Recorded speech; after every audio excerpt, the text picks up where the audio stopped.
Jellybean Jen. Jellybean Jen, Jellybean Jen, Jellybean Jen. We're gonna go over her newest video. See what she has to say about the Capitol riots in the United States of America. Let's go. Yes, I condemn what happened at Capitol Hill 2 weeks ago. I don't support what happened. I don't support the clownish hooligans who committed the acts. Now, does my condemnation of these events really matter to how people will portray me and my political opinions, though? No. No, it won't. This will be— Yep, you're damn right. No, it won't. The thing that a lot of these conservatives don't understand is that even actions by these people that it would be comfortable to label them as extremists or radicals or whatever, a lot of their underlying principles and underlying beliefs is just mainstream conservatism. Like, we see this exhibited in the Capitol riots. We saw this exhibited, I believe it was the El Paso shooting, where this person released a manifesto, and the manifesto was literally just like regular Fox News talking points. They don't understand how much just mainstream conservative value statements or like values and like perceptions of the world feed into and are used by these radicals or whatever. The underlying beliefs are very, very similar. And that's why, you know, when somebody who actively peddles this, like, for example, Tucker Carlson, is just like, oh, I don't take responsibility, these are radicals, I'm mainstream conservatism. That's not valid, because these people are inspired in large part by mainstream conservatism. be used for years to come to successfully push the idea in the mainstream that being conservative, right-wing, or Republican is inherently evil. Even though Trump never called for these actions, even though the words he used was that he wanted his supporters to peacefully protest this event. Yeah, that's all there was. Here's a bit of a timeline thing. So we have things like directly pushing on an individual person of Congress, the statements that they make there. We know everyone will be marching soon to peacefully and patriotically make your voices heard. All these things going on, fight for Trump. He's exceedingly silent throughout this entire engagement while this goes on. It takes him very long to speak out and make his initial statement. Let's see. Yeah, he's silent for all this time. He's silent for all this time. Then here he has like, Mike Pence didn't have the courage. This is what's going on right now outside the Capitol, when he's tweeting like, Mike Pence didn't have the courage to do what should have been done to protect our country and constitution. USA demands the truth. If anything, this is spurring on this type of like action. He's not asking them to leave. He's not asking them to stop. He's just asking them to remain peaceful. Does this look peaceful to you? Here, you're like, I know your pain. I know you're hurt. We love you. You're very special.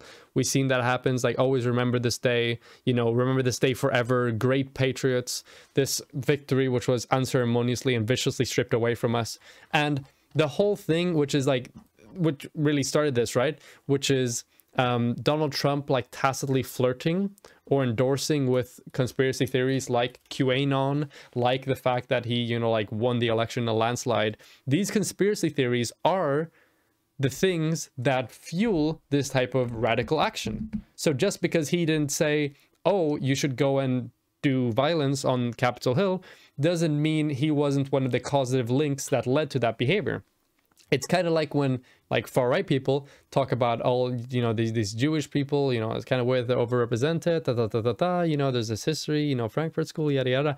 Now, I'm not saying we should do anything about that or enact any violence on it or anything. I'm just saying it's pretty strange. And then the people that listen to that, you know, unsurprising, go out and commit violence against these groups.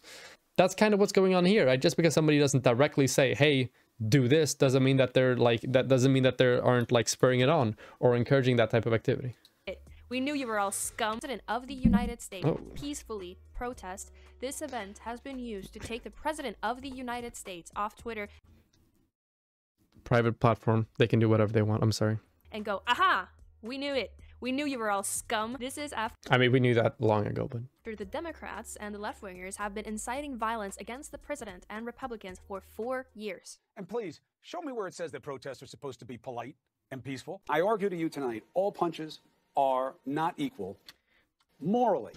Note what she said here, okay? Listen to this. Have been inciting violence against the president and Republicans. Inciting violence against the president and Republicans. For 4 years. President and Republicans. Show me where it says that protests are supposed to be polite and peaceful. I argue to you. The president and Republicans.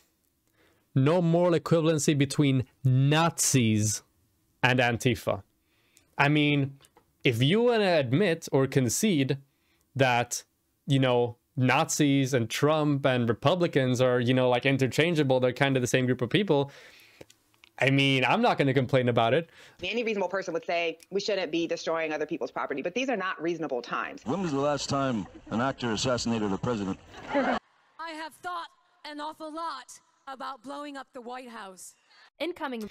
So this is extremely, I guess, interesting.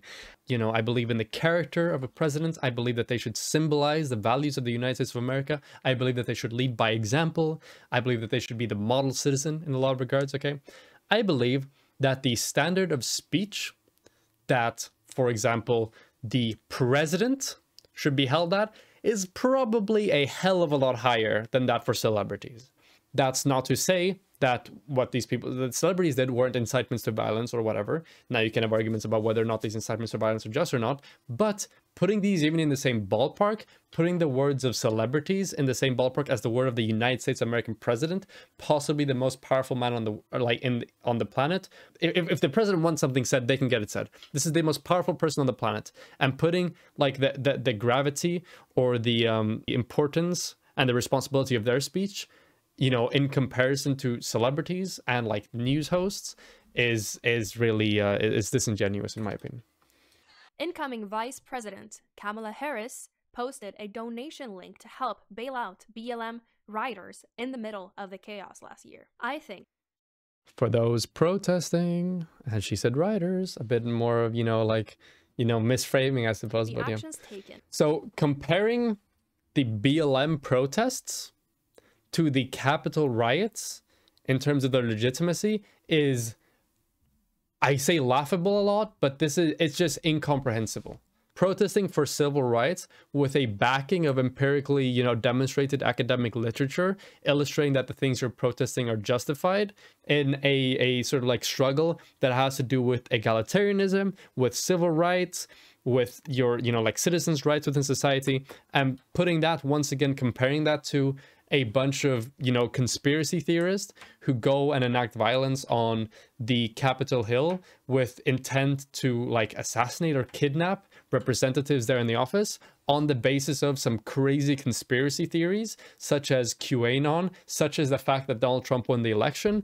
These two things are not comparable in any way, shape, or form in severity or in their legitimacy. So once again, another very, very faulty and very, you know, incorrect comparison here between two types of activities, one of them perpetrated by a left-wing group and one of them by a right-wing group.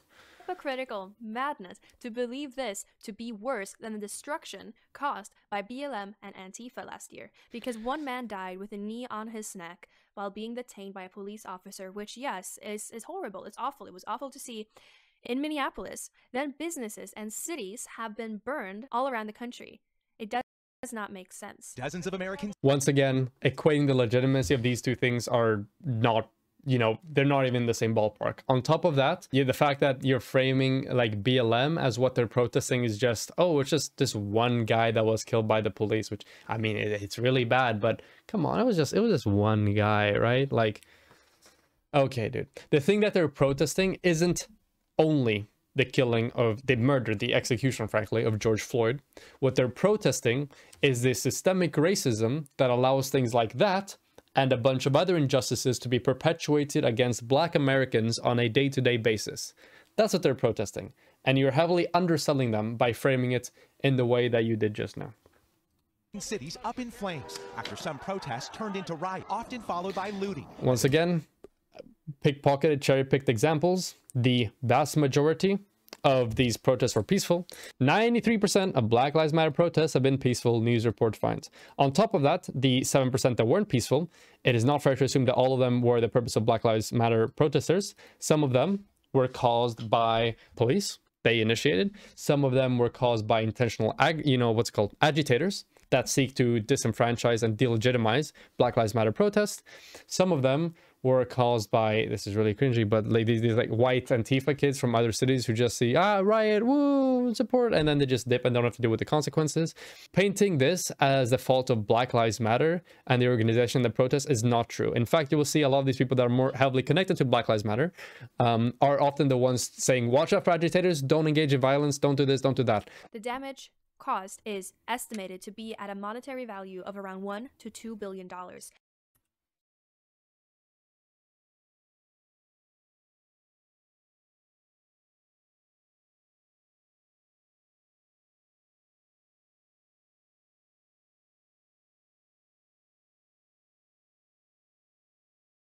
More than 1 billion over the past 5 years to settle lawsuits against the NYPD, according to data released by the city.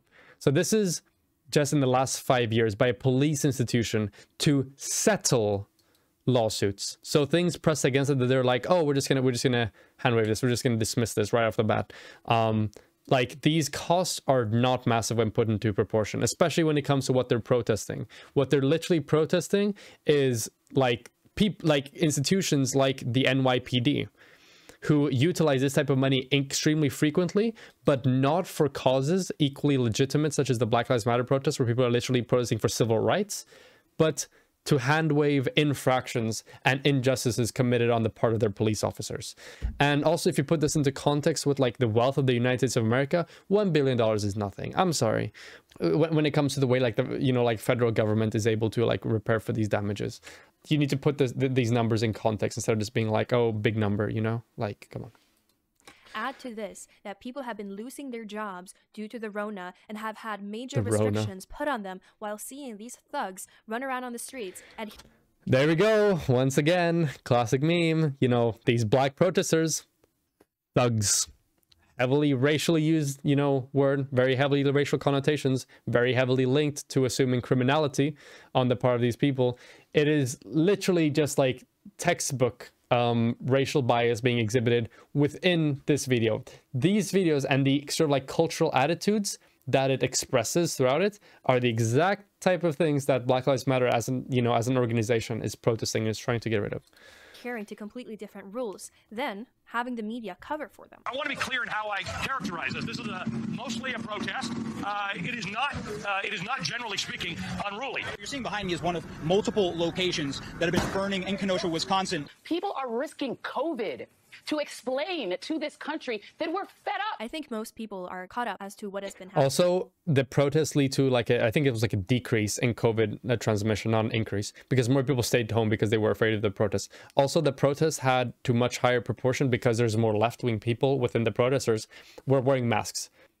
Happening. I haven't talked much about it on my channel since it's not really my area what concerns the United States, although Sweden loves to pretend that we are a mini America. You guys would laugh at the way that Swedish media licks your ass in the most backwards ways.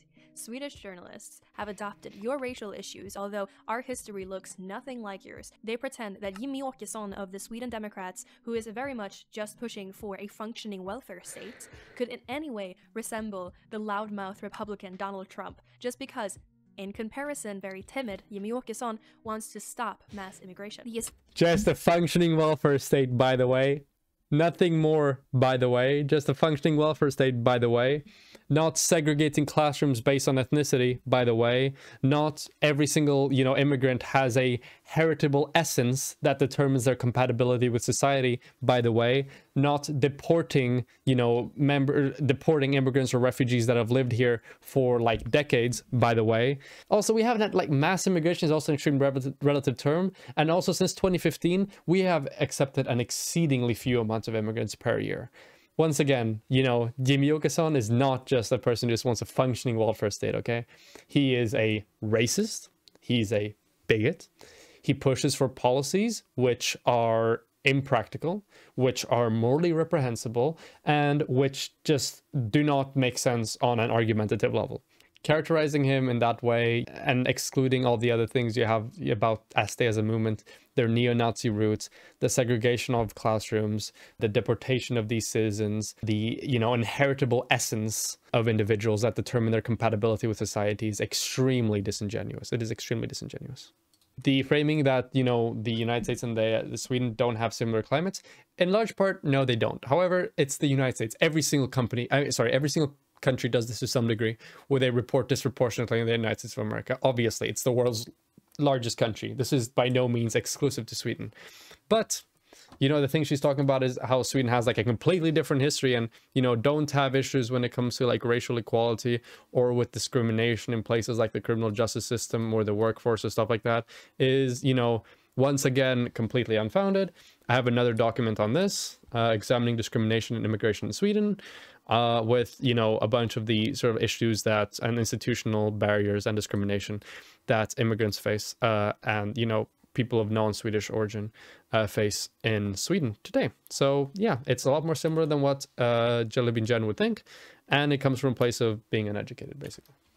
Could in any way resemble the loudmouth Republican Donald Trump, just because, in comparison, very timid Jimmy Åkesson wants to stop mass immigration. Very timid, by the way. Politicians and the media want a distinct good and evil. Therefore, they bunch anyone together who is anti-anything that they stand for. There's no nuance allowed here. That would make the ultimate goal of silencing too complicated, and they don't need that nuance. Once again, just a narrative without any evidence, just conjecture. And we've all come to grips with this in the last couple of years. This group of Sauron disciples has Sauron disciples, that's a good one. gotten bigger and bigger. It's been harder and harder for them to do this. But to the point of this video, they don't care what you and I say to condemn the actions taken by these right-wing radicals. It does not matter. The establishment think that the left-wingers are justified to be angry to the point of destruction, and that we are not. The left we do not accept these hand waves, these performative disavowals of events that were directly inspired by beliefs and attitudes and arguments which you propagate. That's the correct way to frame what she's saying. Controls the language, so being a leftist has become synonymous with just wanting kindness and justice. Are you left-wing? Yeah, like, I think kindness and, like, justice is good, so I guess I am. Are you a right-winger? You mean like Hitler? No. Oh, that's so stupid. I can't do that. We know. By the way, that is not at all how things are here in Sweden. She's using an anecdote. I'm going to use an anecdote. I don't care. Here in Sweden, it is considered like classy or sophisticated to support like the moderate party, which is like a right-wing party here in Sweden. The reason that is that the moderate party is like a symbol of kind of like wealth or status. You're like sophisticated if you support the moderates. That's kind of sort of like where, you know, from an optical standpoint, a lot of people are like, hey, this is what I am. Know that left-wingers are dishonest and hypocritical. We know that the media is biased and unashamed of it. Myself and other right-wing YouTubers, influencers, politicians, and alternative media pundits have talked about this at length.